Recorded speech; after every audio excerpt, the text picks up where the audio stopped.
পড়া মনে রাখতে পারছি না, করণীয় বলবেন দয়া করে। রাতে তাড়াতাড়ি ঘুমিয়ে পড়বেন।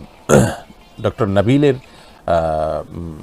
অনেকগুলো ভিডিও আছে, তিনি তার ভিডিওগুলোর মাধ্যমে পড়া মনে রাখার কৌশলগুলো বাতান এবং সেগুলো কোরআন হাদিসের সাথে যে কটা আমি শুনেছি সেগুলোর দিকে সামঞ্জস্যপূর্ণ মাশাআল্লাহ, এবং বিজ্ঞান ভিত্তিকও। অতএব সেগুলোকে ফলো করবেন, রাতে তাড়াতাড়ি শুয়ে যাবেন এবং ভোর রাতে আগে ওঠার চেষ্টা করবেন, বা ভোরে উঠে সকালে না ঘুমিয়ে সকালে পড়ার চেষ্টা করবেন, বিসমিল্লাহ বলে পড়া শুরু করবেন।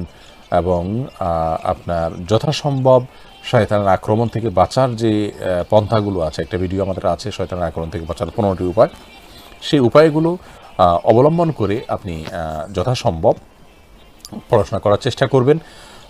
আর সেই সাথে পড়া মনে রাখার জন্য আপনি আল্লাহ তাআলার কাছে সাধারণভাবে দোয়া করবেন, রব্বি জিদনি ইলমা, আল্লাহ আপনার জ্ঞান বাড়িয়ে দাও, এভাবে আপনি দোয়া করবেন।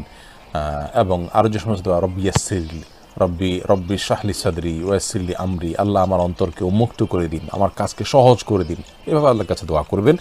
এবং সোশ্যাল মিডিয়া ইত্যাদি এগুলো থেকে যথাসম্ভব দূরে থাকবেন। এগুলোর এডিকশন মানুষকে তার মন মস্তিষ্ককে হাজারো চিন্তায় পরিপূর্ণ করে দেয়, যার কারণে তার অনেক সময় পড়াশোনা এগুলো আপনার মনে রাখাটা কঠিন হয়ে যায়। এই জন্য এগুলো থেকে যথাসম্ভব দূরে থাকার চেষ্টা করবেন।